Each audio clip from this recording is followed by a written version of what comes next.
Welcome, everybody, to Inside Boxing Weekly on the Grueling Truth Sports Network. As always, I am your host, Mike Goodpaster. I want to welcome in my co-host, author. You can go to Amazon to get all three of his books. I especially like the Gotti Ward book.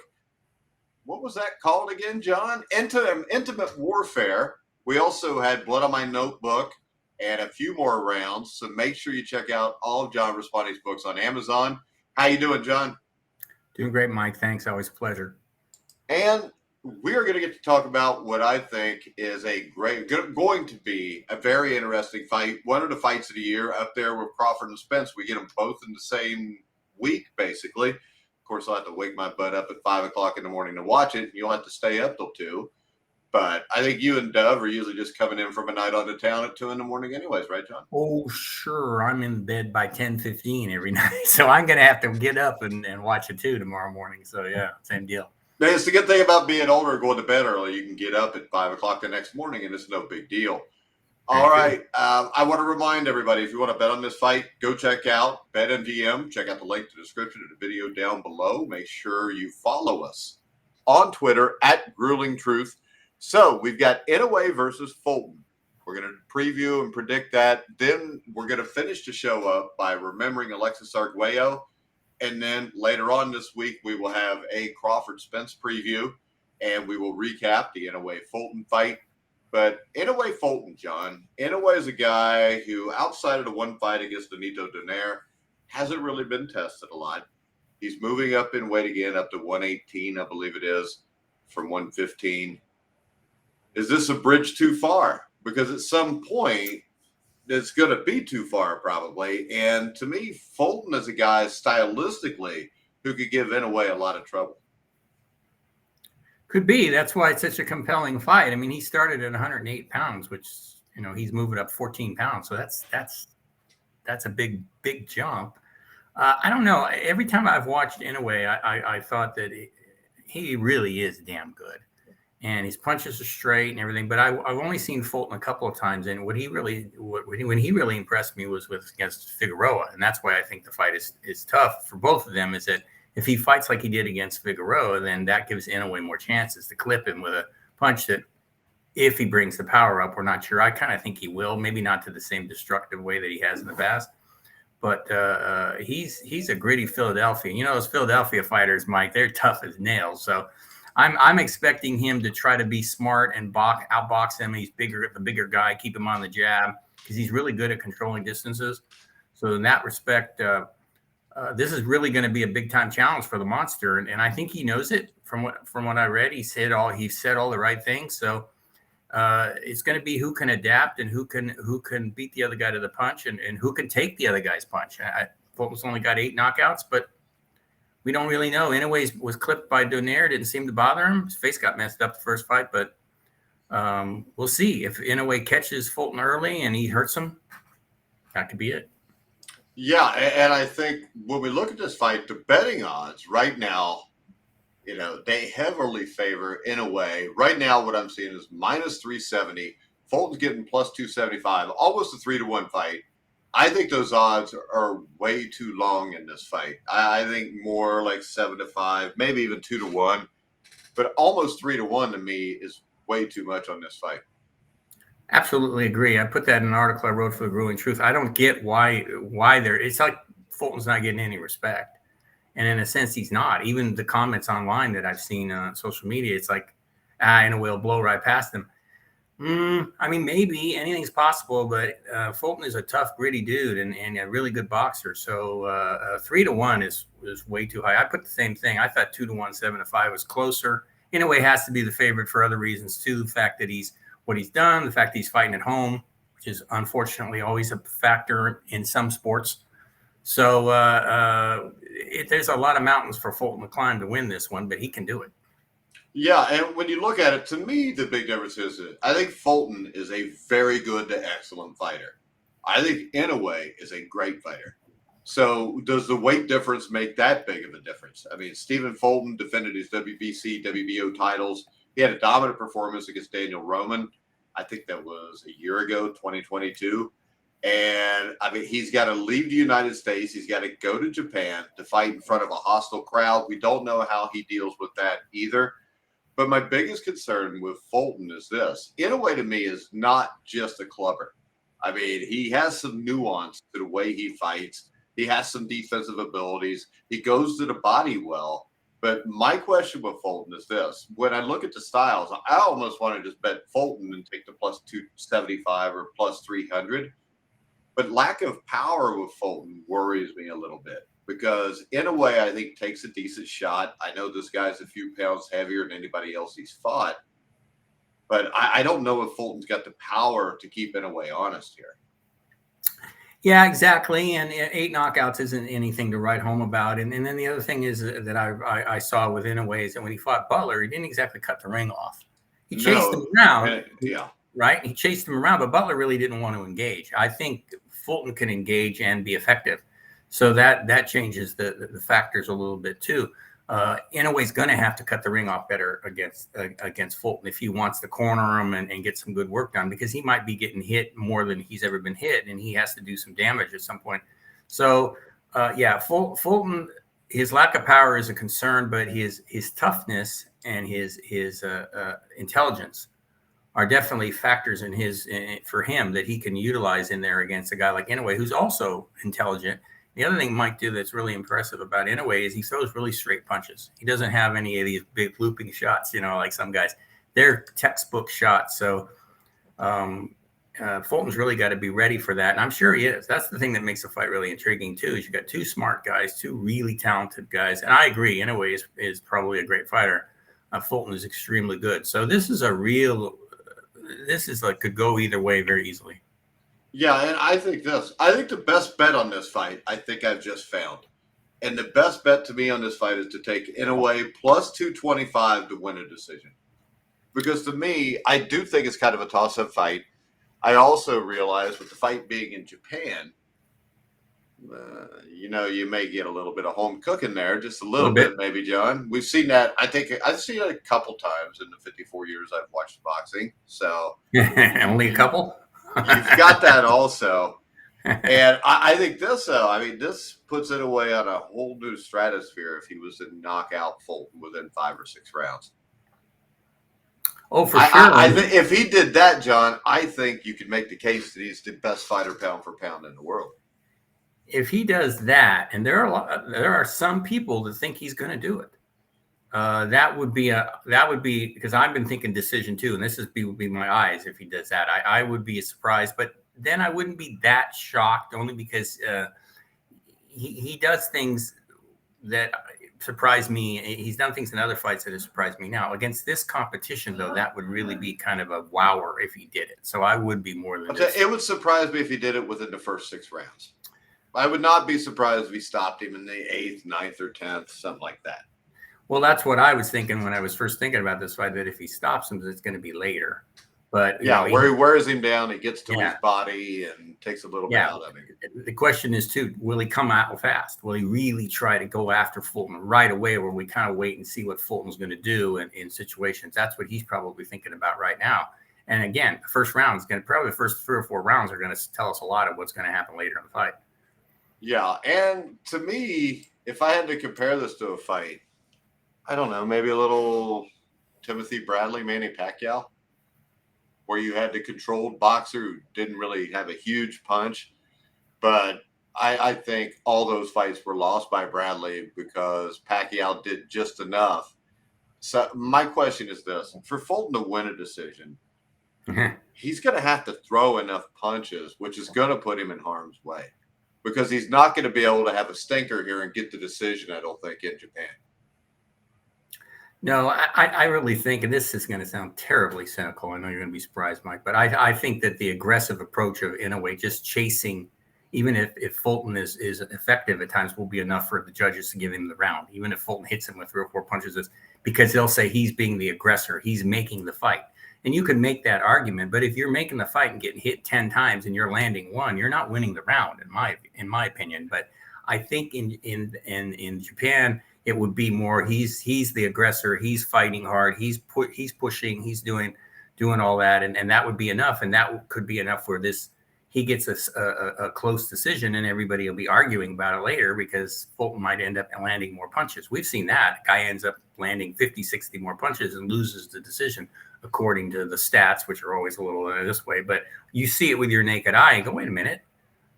How could that be when the other guy outboxed him in pretty much every round? And usually that's only Canelo that happens in his fights where he gets outboxed and wins the round.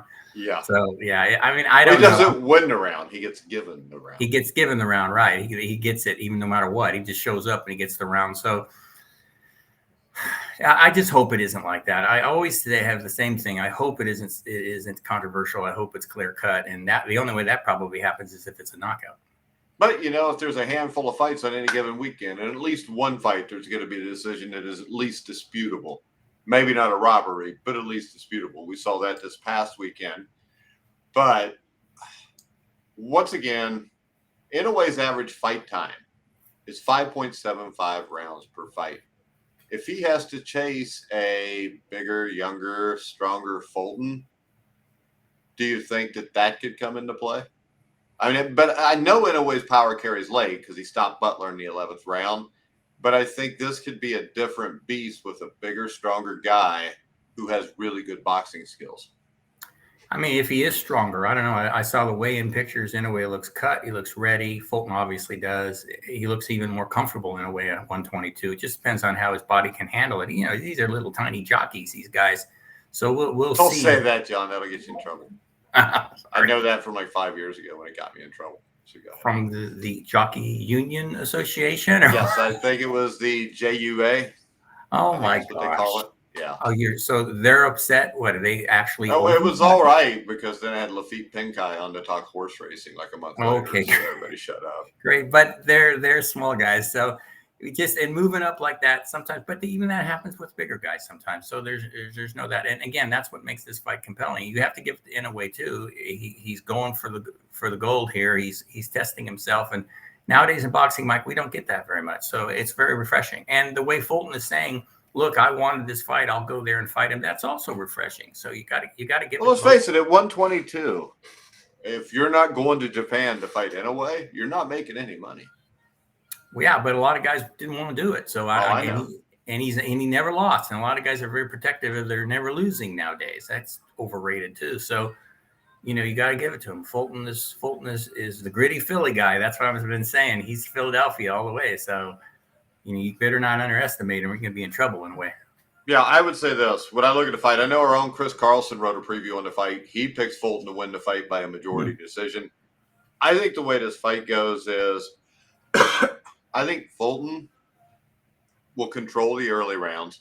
I think he'll control the tempo of the fight. I think he'll keep Inoue a little off bay. I think Inoue around the 4th, 5th, 6th round is going to kind of catch on, get a little bit more comfortable. And I think he wins a close, maybe 115, 113 decision over Fulton.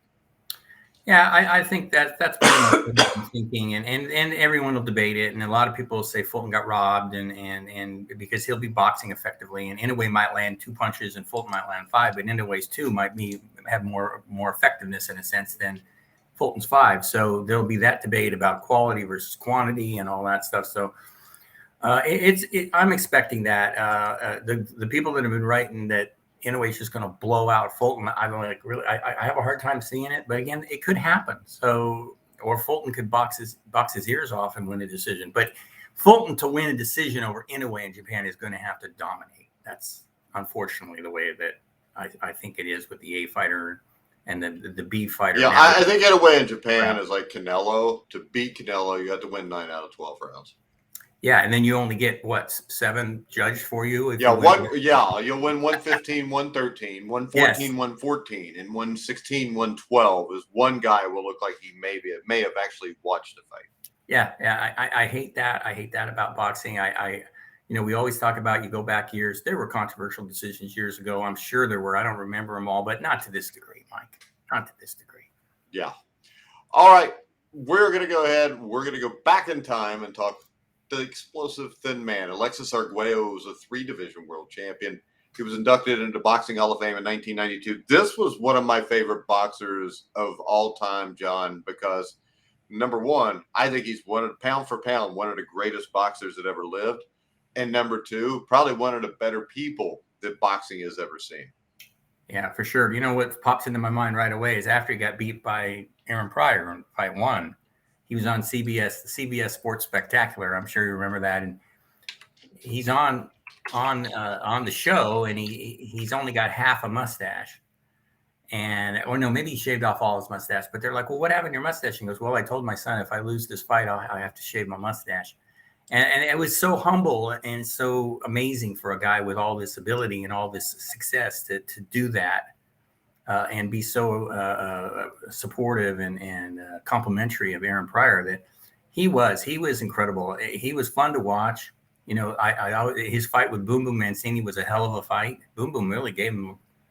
Yeah, and the way he actually looked like he felt bad for Boom Boom and his dad after he beat him. He did. Yeah, like, I'm sorry I had to do that in the 14th round, but I had to do it. Yeah, Arguello.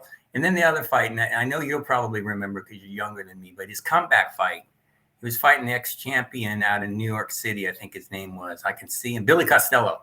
He was fighting Billy Costello, and he was losing every round, if you remember. The first three rounds. Yeah, Billy one Costello, punch, it's over, though. Yes, and I was watching it, and I was going, oh, man, is he going to lose to Billy Costello? Bam! Yeah, you know, that's how I reacted. So yeah, he was a legitimate all-time great. Yeah, no, and if you look at the competition he faced, I mean, if you go down from Billy Costello, Aaron Pryor, Claude Noel, Villamar Fernandez, of course he fought Pryor twice, knocked out Kevin Rooney with one shot, too, in the second round. You remember the Hawaiian, Andy Ganigan, who was supposed to be the biggest puncher in the lightweight division. Bubba Bushimi, who was a really good amateur fighter. Elizondo, I think he beat Ray Mancini, of course, in what was a great fight. He beat Jim Watt, very good fighter. Mm-hmm. Jose Luis Ramirez. Yeah, Cornelius Boza Edwards.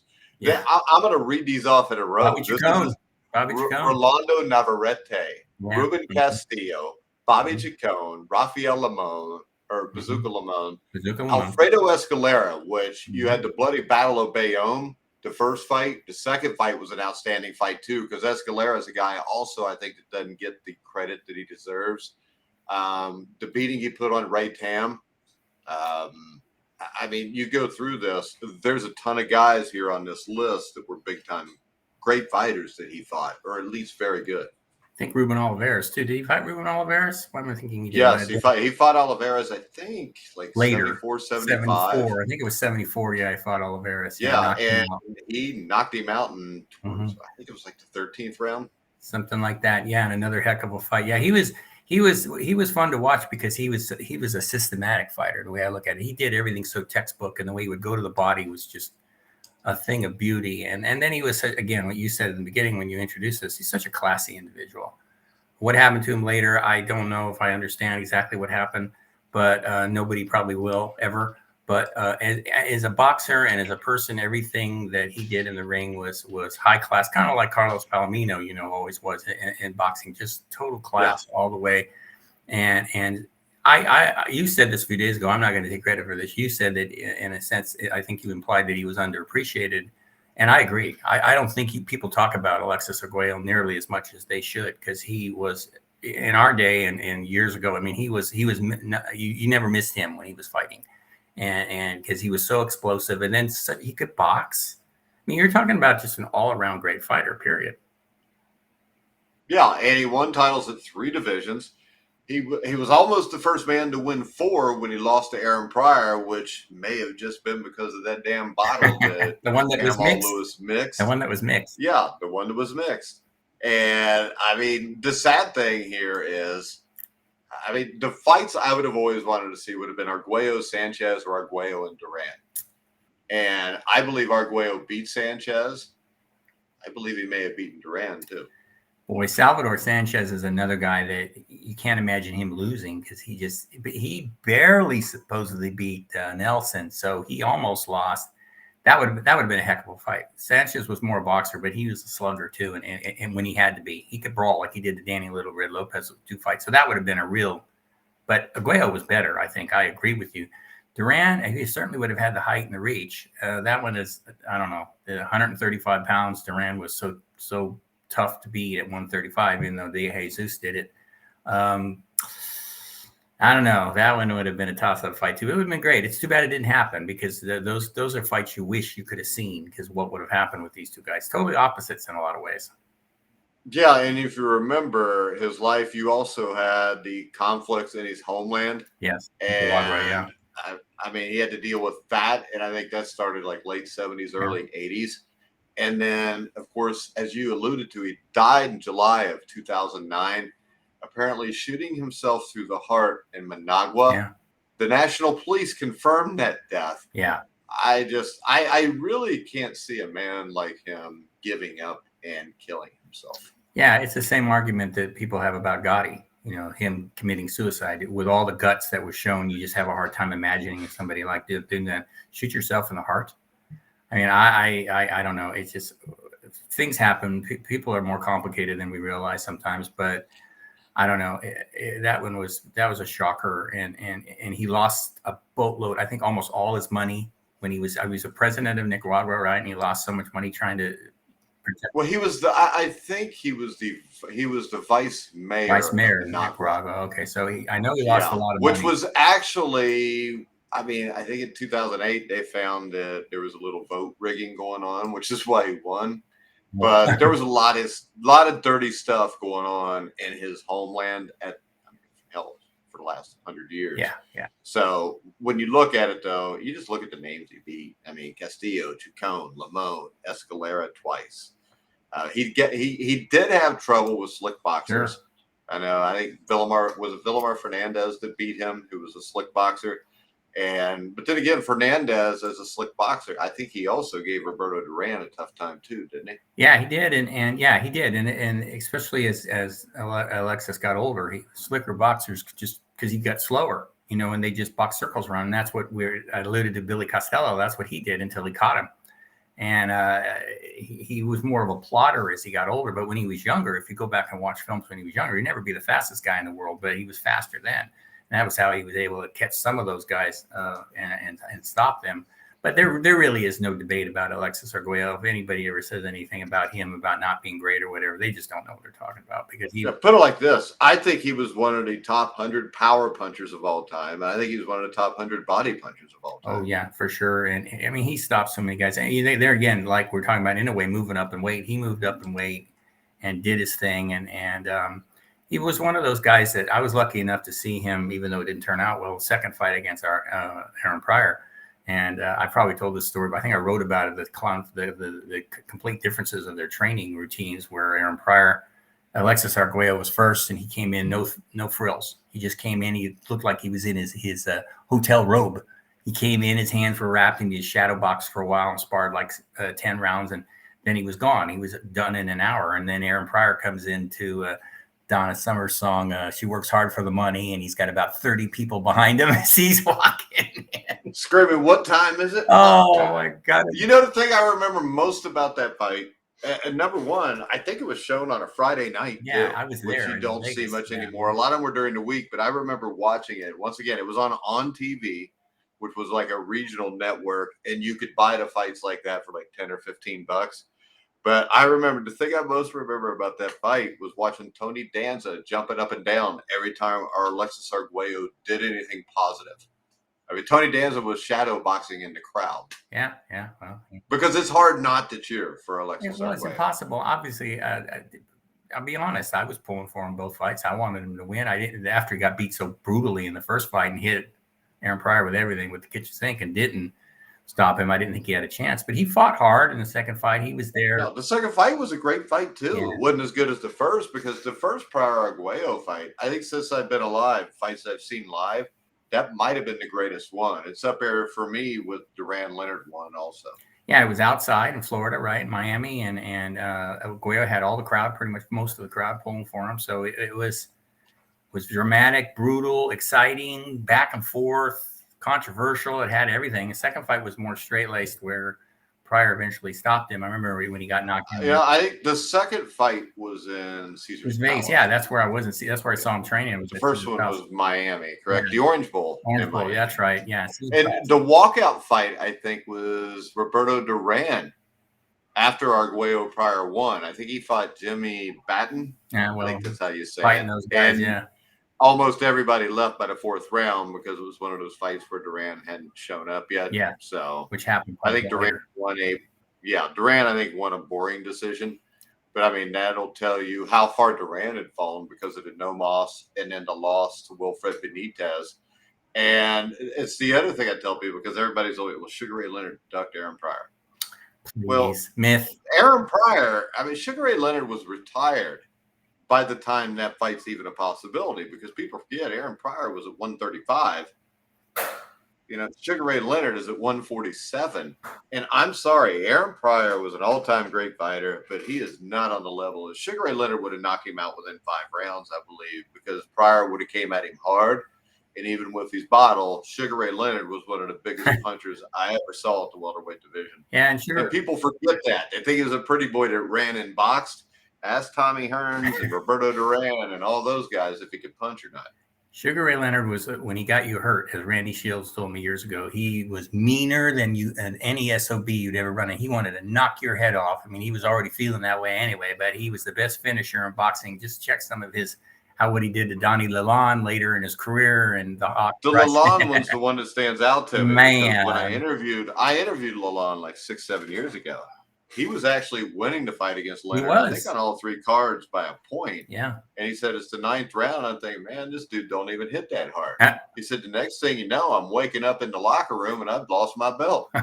Well, and it was dramatic like that. And you could see Sugar Ray Leonard was like, I mean, he was so determined that, and that was later. And he was past his prime by that point. So it was the 80s, the mid 80s. He lost. Yeah, because that would have been, I think it was 1987 or 88. Yeah, he lost his prime, I think it was 88. Much. Yeah, all those breaks he took, it catches up with you. I don't care how good you are. But yeah, he was, Sugar Ray would have stopped Pryor. He'd have knocked him out. I have no doubt in my mind about that. No doubt. And there are not many people that ever lived that could have beaten Sugar Ray Leonard. Right. Love him or hate him. Yeah. That's just the truth. Yeah. All right, John.